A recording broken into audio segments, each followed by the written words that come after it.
Hola a todos, soy el soldado rebelde. Continuaré donde me quede.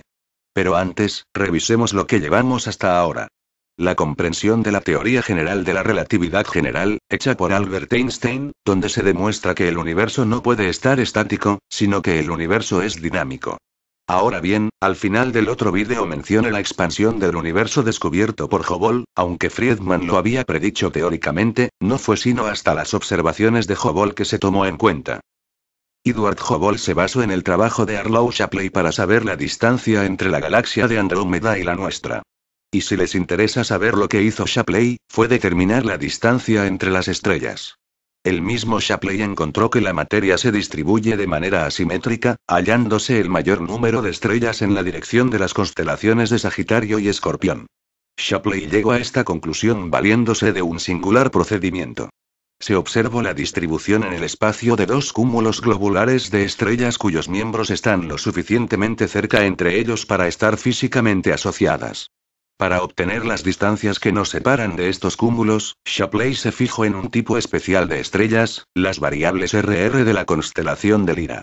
Aunque ninguna de ellas se encuentre lo suficientemente cerca para determinar su paralaje estadístico, se pueden encontrar suficientes estrellas de este tipo cerca del Sol, de tal manera que sus paralajes estadísticos pueden ser obtenidos por un muestreo de las más cercanas. Por medio de esta técnica se conoció que las RR de Lira son poco comunes en los cúmulos globulares. Shapley se percató de que podía determinar las distancias a dichos cuerpos a partir de medir la aparente brillantez de sus miembros RR Lira.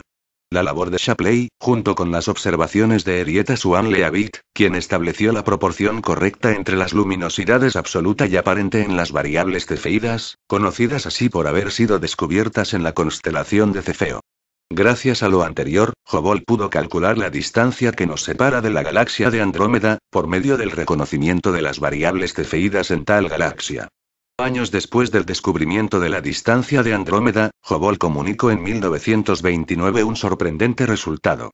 Demostró que casi todas las galaxias se alejan de nosotros. Además, Hubble probó que la velocidad de alejamiento de una galaxia es proporcional a la distancia. Entre más lejos se encuentra una galaxia, con mayor rapidez se aleja de nosotros. En 1936 Hubble, en colaboración con el electroscopista Milton Mason, pudo medir la distancia y la velocidad con que se alejaban de nosotros las galaxias de la Osa Mayor. La conclusión de las observaciones de Hubble, en el momento de la publicación, causó desconcierto e incertidumbre. Todas las galaxias observadas, menos algunas cuantas del cúmulo local, se alejan una de otras como los fragmentos de una explosión cósmica que arrojaría esquirlas al espacio. Y esto solo significa una cosa. Si el universo está en expansión, en el pasado debía estar más condensado. He aquí otro hecho importante: el universo se expande. Ahora bien, repasemos. El universo es dinámico, de acuerdo a la teoría de la relatividad general, y el universo está en expansión, descubierto por las observaciones de Hubble. Ahora bien, en 1946, George Gamow sugería que las primeras fases del universo pudieron haber sido suficientemente calientes para que hubieran podido producirse reacciones nucleares a un ritmo apreciable. Esta era una hipótesis en ese tiempo, pero más adelante veremos cómo encaja todo.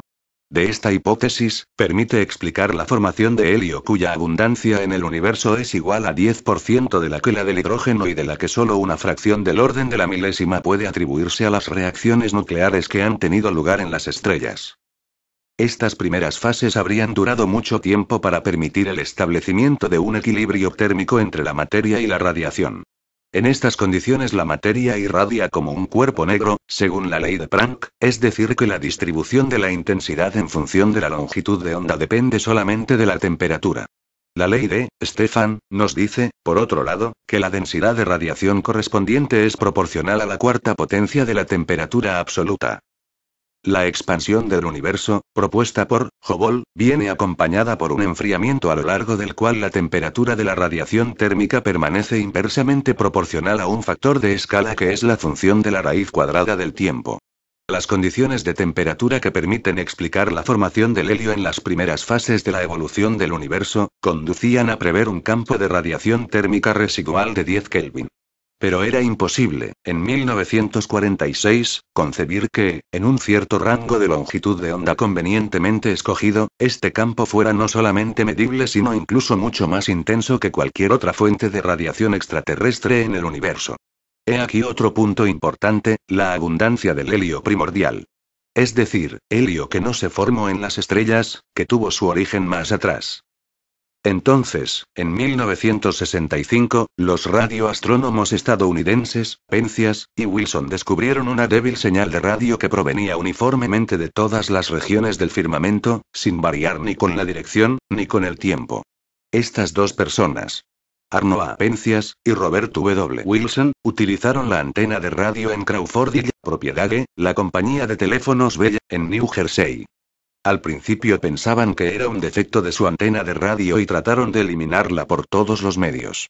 Pero igual la señal seguía ahí, finalmente se convencieron de que tenía un origen cósmico.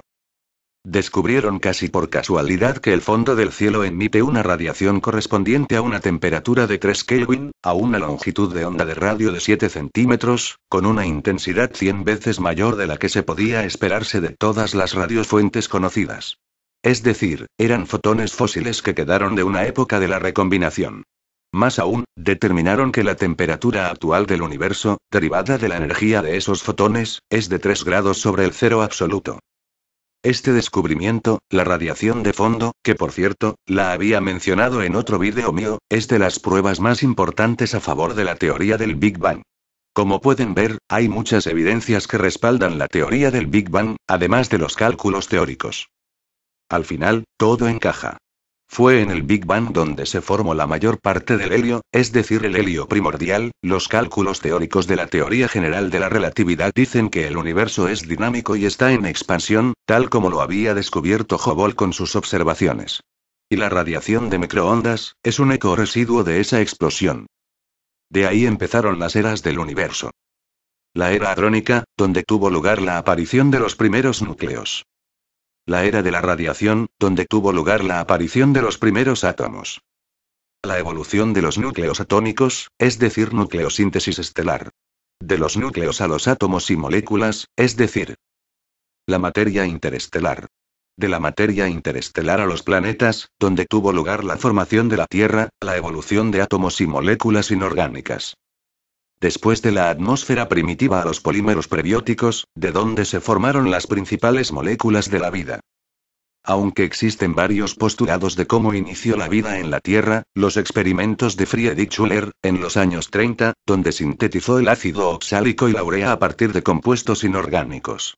Y el experimento de Miller y Urey, donde dichos investigadores sometieron una mezcla de los gases presuntamente planetarios, hidrógeno, metano, amoníaco y agua, a unas condiciones similares a las que verosímilmente se suponía reinaron la atmósfera primitiva y bajo la acción de agentes energéticos, comprobaron la presencia de una gran diversidad de moléculas, entre ellas 4 de los 20 aminoácidos esenciales y otras de gran significado biológico. Aunque otros dicen que la vida se originó a través de meteoritos oscuros, meteoritos carbonáceos o cometas. Y de ahí hasta nuestros días. Bueno, he aquí el final, pero antes, les quiero comentar una cosa. Los físicos y astrónomos de la actualidad están convencidos de que la teoría del Big Bang es esencialmente correcta. Debo decir que esta teoría no es un dogma, nadie pretende que lo sea, sino una explicación simple y natural de varios hechos observacionales que, de otra forma, no pueden comprenderse y, mucho menos, relacionarse entre sí. Bueno, es todo por ahora, adiós y hasta otro vídeo.